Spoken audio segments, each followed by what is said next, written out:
And then God sent me this revelation, PhilantroInvestors. And I say, what is this word? It doesn't exist, this word. Like, what is it? And kind of he tells me, Ivan, listen, in the many years from now, people will not be throwing money away without conscious. And then will be like, the world will take more responsibility for the world. This is your daily real estate syndication show. I'm your host, Whitney Sewell. Today, our guest is Ivan Anz, and he's an Inc. 500 magazine international serial entrepreneur. He's the founder of Captainized Family Office and creator of PhilantroInvestors Phenomena. His business and projects generate high impact improvement in society. We go into a lot of that today. He talks a lot about his philantroinvesting and what this means, investing with a purpose, and how he's helping so many families while also helping his investors build wealth.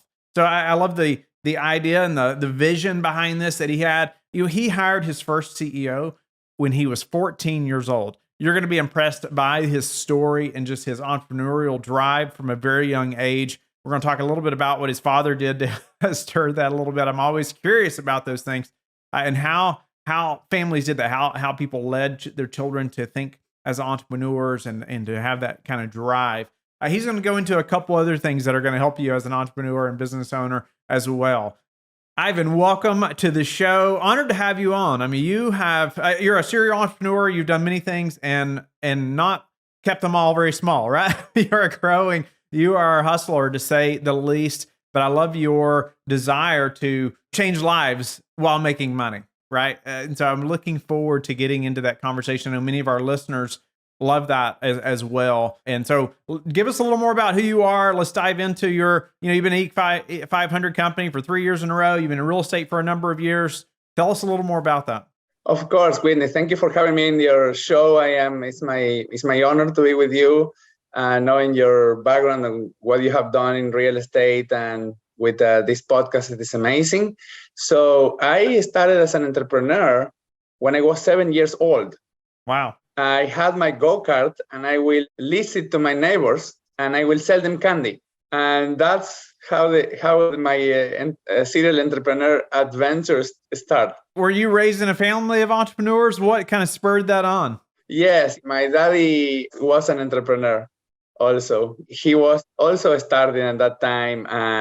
But I was raised in a family of entrepreneurs. He was taking me to his business meetings when I was like 3 years old. And every single time, and that's basically what planted the seed, right?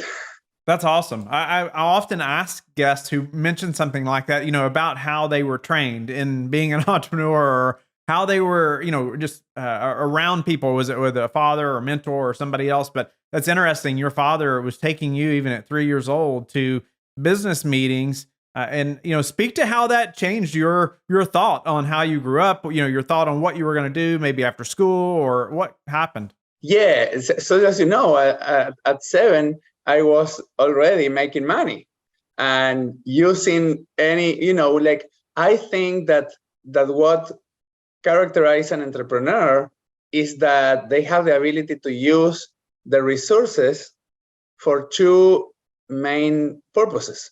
One is to share it with others, the society and the world. And secondly, to produce profit. So that's what I was doing. The resources that I had around me, it was, okay, how I don't just enjoy them myself, but get others to enjoy the benefit that I discover. And that's basically at the core foundation of entrepreneurship, is sharing with others what you are enjoying and what you discover is good for you.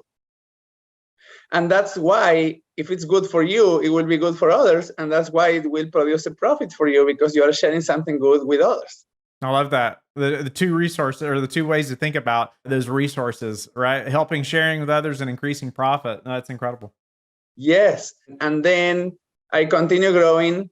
Of course, when I was 14 years old, my dad, I cannot drive in the street, but my dad had a Jeep, and legally I cannot, as I tell you, right? I cannot drive in the street, but I say to my dad, hey, what about if I drive in the mountains? Can I drive in the mountains and the farms? And he said, yes, you can. There is no restrictions in the mountains. So because it's not the street. I mean, in the mountains, like the real mountain, not in the street in the mountain, but in the mountain, you know? So off-road. And I became very good at it. And I created a 4x4 entertainment and training education company. And this is another thing that I understood very well since I was very young, Whitney, is that I realized since at my early age that the founder is not the CEO and the CEO is not the founder. And their abilities are different and the activities that they need to do are different. So I realized that, and I got at that point start looking for a CEO for that business, and I hired a CEO of 32 years old, and I was 14. His name is Juan, and I hired Juan to be the CEO of the project. And now the project is growing to the point that I was training the police of the state. So I don't have a driving license, but I am training the police on how to drive in the mountains. That's incredible. So, yeah, that became an enterprise. Then I created a radio show when I was, like at my 17. That also was a success. And then I created a marketing company, an advertising company. And then I went to the university to have my MBA and study business administration. And well, at that time, I was almost, I will say, half of the career. And I said, oh, wait a minute. No. I am an entrepreneur. I am a founder. I am not the CEO. What I am doing with all of this business administration knowledge, I need business design knowledge. I need business dreaming knowledge. I need business creation knowledge. So I just jumped out of the university into the entrepreneurial world again. And I started creating an international organization in the nutrition industry. And I grow into 15 countries with more than 500 people growing this organization and so on. And at the point, I said, okay, I wanted to expand. I was feeling in a point because I also launched with my family Toyota dealerships and Toyota, Lexus, Hino, all the Toyota brands. Hino are the Toyota trucks. And I was feeling like I had the observation or the feeling that I was just trading things for money. It was just money for money. And that was basically it, money for money. I was saying, okay, here is, a product, give me the money, or here is a car, give me the money. So I was feeling like empty in my heart. I was taking a shower one day, Whitney. It was in 2009. And then God sent me this revelation, PhilantroInvestors. And I say, what is this word? It doesn't exist, this word. Like, what is it? And he tells me, Ivan, listen, in the many years from now, people will not be throwing money away without conscious. And then will be like, the world will take more responsibility for the world. The world will want to fix the world before exploring other worlds. Because I was looking at the time, Whitney, and what I observed, it was a tendency for some entrepreneurs trying to take us to another planets instead of first solving the issues in this planet. So I started researching more because I had that revelation like at 9 p.m. at night. And I go to the internet and I start researching more, and I realize that $500 billion every year, $500 billion are going to the gambling industry every single year. And I continue researching, and 90% of the people, both new and seasoned investors, lose money in the stock market. So when I realized that, I kind of got it. So PhilantroInvestors, I needed to find a way for the investors to be making money while changing people's lives.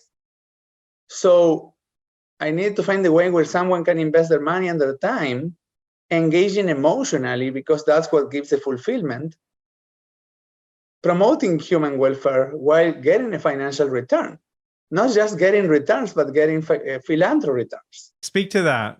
Speak to what PhilantroInvesting actually is, and go on in detail about that a little bit. Because I think many would be interested in, how do we do that, right? While helping change lives and helping others, and as we're investing, how you Yes, have created this business. of course. So we are doing it. There is right now many issues around the world. Like, for example, there is more than 1 billion families that do not live in their own home. There is another more than 1 billion people that are homeless. There is 6,000 kids dying from water-related diseases every single day. There is 80% of the water that gets released untreated to the planet. There is only 8% of the population that lives in good air quality conditions. There is like many issues around the different areas on the planet. 1 billion tons of food gets wasted every single year, and at the same time, 1 billion people suffer from hunger. So that's a contradiction. 160 million people suffer from natural disasters every single year. And on the other side, also, we have animals, the animal population, it has decreased, the wildlife, it has decreased 70% in the last 50 years. Decreased 70%? In the last 50 years, the wildlife, yes.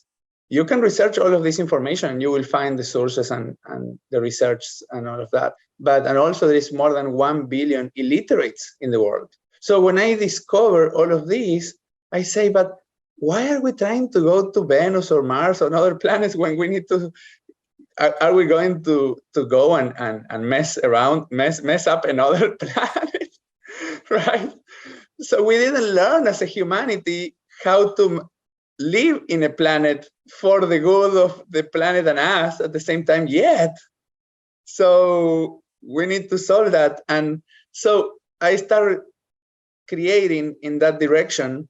And I created a company called Equity and Help, which is my Inc. 500 company in the housing philantroinvesting world. And the Equity and Help, it allows philantro investors to grow their capital while they're helping families live in their own homes. Wow. Okay. Tell us more about how that works. Yes. So basically, the company is based in Florida.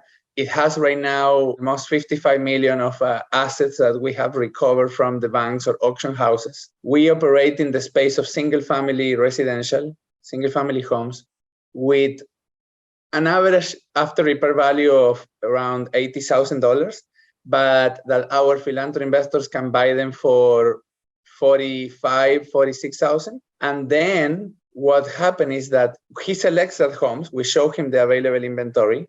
We receive lists from all over the United States.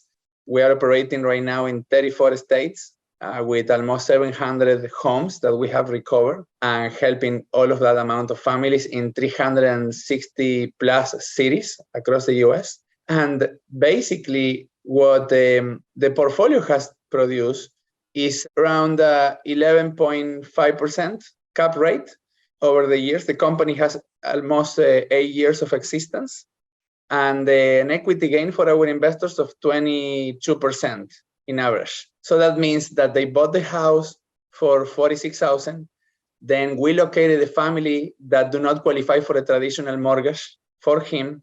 We sold the home to the family at the price, of course, that he authorized. And that's an average 22% more. So the investor gets an equity gain. But listen, 22% more is much lower than the after repair value. So the family walks in the house with an equity in day number one. And that's the philanthropic part. Instead of investor coming and say, hey, here is $5,000 for this house or $10,000, and let's sell it for the full $80,000, he gets the family to do some, basic improvements in the house and with the sweat equity and capture the whole equity for them on day number one. And then the families are paying $500 to $600 a month between principal and interest, and they're living in their own home, and they are creating something that is called proud of ownership. So the philanthro investor is investing not only in real estate, but he's investing in proud of ownership. He is a philanthro lender. Are you about to start a podcast or producing a podcast and tired of doing the editing yourself? We have produced over 1,000 daily shows, and the production team that I've created They're now available to produce shows for you as well. We can do as little or as much as you need, from finding and communicating with guests, preparing introductions, to editing the audio and video. You will sound better, have a more professional presence, and be able to spend your time doing other valuable tasks on your business. Let me know you're interested by emailing me directly at whitney@lifebridgecapital.com. That's incredible. It's a neat model, in caring for these families. I was pulling your website up, the Equity and Help, and I was looking at what the mission, to stabilize families, revitalize neighborhoods while raising consciousness of help in the investment world. I think it's interesting. An investor can make some money, right, while helping a family even build some equity in their home as soon as they get in. That's a neat business model, and not just but pulling every penny out possible, right? Helping these people at the same time. That's totally correct, Whitney, and that's what it is. And we have the model is so unique that also we have a little over 10% of defaults in the years, over the years. So we have two types of families: the good intention families and the bad intention families. The bad intention families, we just go the traditional route, foreclosure, lawyer, sheriff, and all of that. That are the families that do not answer the phone, do not answer the letters, do not care, do not answer the phone call. Yeah. So the main thing that where we specialize is in the good intention families. So the good intention families sometimes will have some problem in life, like anybody, all of us in the humanity, even the rich and the poor and everybody, and the low income and the high income and the upscale, all of us have problems in life. But these people, let's say they lost a job, for them is much different than high net worth individual, CEO losing the job, right? So also if they have, for example, they had a baby, or they need to buy school, supplies, or if they had a medical situation, like this type of problems in life occur to them, and they are going to call and say, hey, I have this problem, I have this issue, that's why I'm not paying, but here is $50, here is $25, here is $30, every single week, and so on. And the philanthropy investor is there, and he has multiple options. So once the family passed the 90 days of being late, they are paying a small late fee, okay? But they can ask for the support of their philanthropy investor, and the philanthropy investor has the option to say, well, I'm going to send your $1,500 that you're late to the end of the loan, and you are current now. Or I'm going to increase $10 a month for the next, 15 years left, the monthly payment. Or the philanthropy investor can say, you have done such an amazing job with this house. And, since it is my house, because I hold the title and I am giving the family what is called a contract for deed or land contract on seller financing, right? So I am going to donate. I'm going to gift you these 3 payments, and I am going to do philanthropy. And I am just going to create take a tax card, like a tax deduction of this donation that I gave to you, or the money that I didn't receive, right? So, and then the last option that he has is he calls Equity and Help, and he says, hey guys, I would love to help this family, but I cannot because I have this money already committed, this $1,500. So my company has a global philanthropic fund, and the global philanthropic fund will give the money to the philanthropy investor. So the philanthropy investor have his own money, and then we will finance to the family that late payments, up to 90 days of late payments, for almost 2 years at 0% interest rates. Then what we do is we report the positive payments to the 3 bureaus. So in that way, the families improve their credit score. And then in that way, in a point, they can come and say, in a few years, they can come and say, hey, if they want, I want to refinance this philanthropy investor out and decrease my interest rate. Now the philanthropy investor cash out, and he can help another family again. Wow.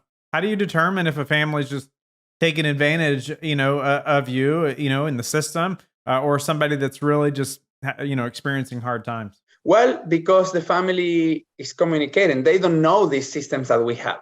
I am just sharing this with you. Yeah. Like They are just an standard. They contact the company and so on. We have a brand on the face of the families, which is a DBA for equity and help. It's called Easy Homes. So the families work through Easy Homes to accomplish that. And then they just interact with our Easy Homes team. And that's basically it. Okay.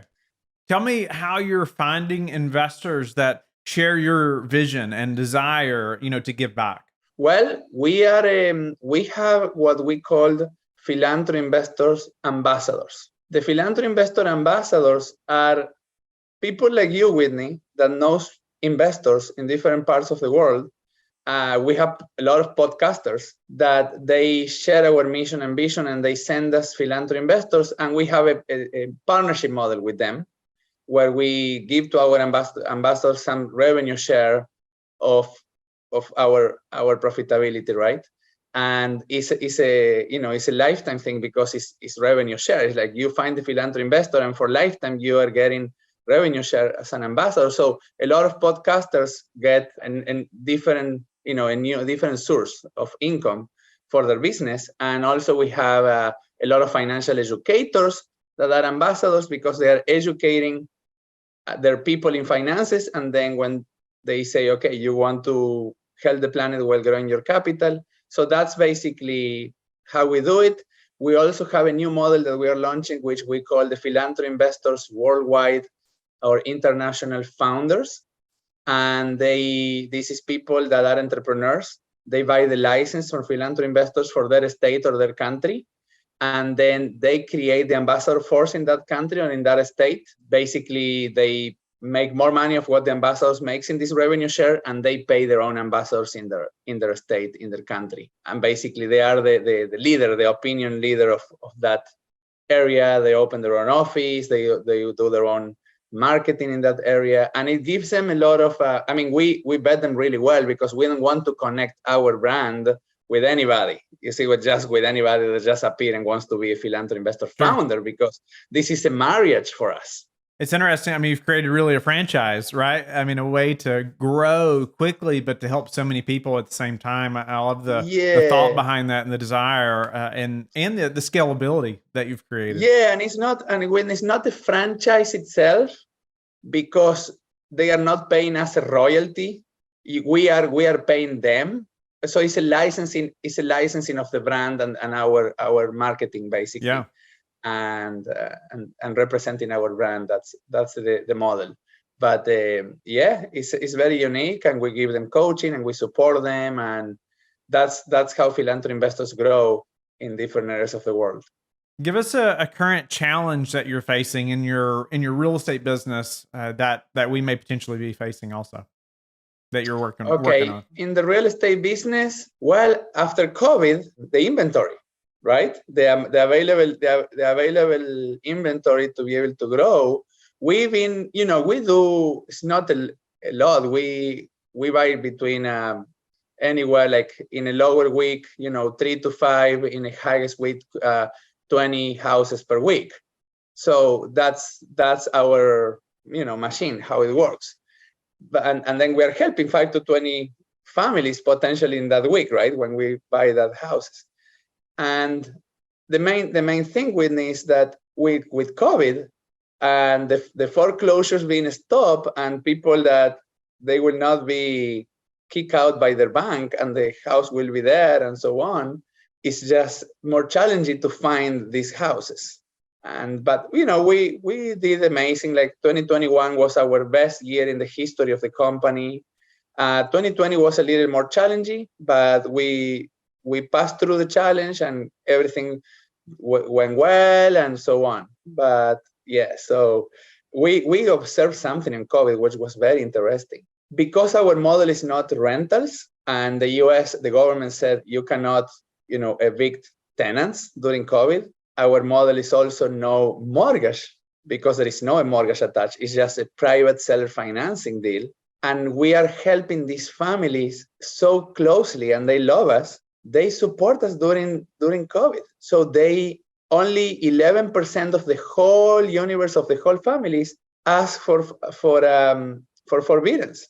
Wow. Only only 11%. And the reason also that is because we are helping the essential families, the essential workers of the society. We are helping the nurse, we are helping the firefighter, we are helping the policeman, we are helping the people that sustain the society with their work. We are helping hardworking families, and these families didn't lose their job for COVID, and because of the help that we give them when they are passing through bad situations, they continue helping us. So the returns didn't lower much for the cap rate, didn't much, like maybe 1 point or so during COVID for our philanthropy investors. That's challenging, Ivan. I hope that it challenges the listeners as well to think about even their tenants or their, the current clients or a customer, whatever type of business you're in, right? If you're seller financing or whether they are selling a home, or that they're thinking about those individuals, right? How can we help them? How can we, like you talked about, helping them have equity day one. You're helping this family while also helping your investors, right? And you have an incredible business model. And I think of ways that we're trying to implement some somewhat similar things to help our tenants, right? In our multifamily communities and things that it helps build community, helps it just helps them as a family. And especially certain times of the year when times are more tough for them. And so I appreciate your desire, really your vision, to help these families. You're also providing an avenue for investors to be able to invest while helping these families, right? It's not just one-sided. It's not just cutthroat, right? type of real estate. It's really considering everybody that's involved in the transaction. And so I just appreciate your desire for that. Unfortunately, we're running low on time. I want to ask you a few final questions, and so the listeners and I can learn a little more about you, and so we can grow like you are as well. But tell us some of the daily habits that you're disciplined about, Ivan, that have produced the highest return for you. Well, the daily habits for me is I love to do a walk in the morning as soon as I wake up every morning and go into the nature. That's the first thing before even touching a cell phone or computers or anything. Another good habit that I like to have is I never drink alcohol in my entire life. I never touch alcohol. And the reason for that is that when I smelled it when I was a kid, like 15 years old, it didn't make sense for me. I also do not drink coffee. I never drink coffee in my entire life. No, neither tobacco or nothing. And the reason for that is because when I was offered coffee at the first time, not only that I don't like the flavor or the thing, but also I was observing in people that was changing their personality. So I am speaking with the person, and after they drink alcohol, I am speaking with a different person. And I am speaking with the person after they drink coffee, I am speaking with a little bit a different person. So I just realized that something was not right on that. So that's part of my habits. Another habit that I like is to keep on top of my communications, to make sure that at least, once every week I see, or once every 2 weeks at least I see inbox zero. So that's also another of my habits. Another of my habits is to reach out, be in podcast and be speaking and go to events and surround myself with other successful entrepreneurs. That's I will say that that's basically that. Yeah. And my wife is a professional chef on all the healthy food world, so I like to eat very healthy also, and that's another of my habits. Another of my habits is I love the water sports. So because I live in Puerto Rico, I have a jet ski club that I own, and so with my friends, and we go with the ocean cross as the motorcycle gang, but jet ski gang, and we cross to St. Thomas, St. John in the middle of the ocean, and with all the security and all of that, But that's my habits in life. That's fun. Wow, I appreciate you sharing that. And I ask every guest this, and you live this and have built a whole business around this, but I always like to ask how you like to give back. And so, is there some way that we haven't talked about that you like to give back, or even elaborate on something we did talk about? Yeah, of course. The PhilantroInvesting brand and the company is not only helping families live in their own homes, but it's also helping with water recycling and water improvement in the planet through one of our partners, Origin Clear. We are also helping the recycling of plastic before it goes to the ocean, because there is 8 million tons of littering going to the ocean every single year, with our company in Dubai, Zloop, where we have 16,000 followers right now, but using our technology across the planet to recycle plastic. And then also preventing the top 10 diseases in the world with our predictus technology, with health philantroinvesting, and FIOS, with base in Utah. Yeah, that's basically my give back is through philantroinvesting. I am working to launch education philantroinvesting next year to solve the issue of the 1 billion of illiterates in the world. Ivan, it's been a pleasure to meet you and just hear your desire to help others, to give back, your vision for that, but how you've grown this business around that. You know, it's not just to help yourself or even just your investors, but to help so many other families as well. I love the business model and just how you've done that. Tell the listeners how they can get in touch with you and learn more about you. Okay, so I have my book in Amazon. You can find it. It's so far I launched Housing PhilantroInvesting, but it's a series of books, and it became number 1 in Amazon in 3 categories in the week that we launched it this year. So no just bestseller, but number 1. So I am very happy about that. And then we have had a huge success with the book. Also, you can go to philantroinvestors.com. The short link to arrive to the website is pi.today. That's the short link.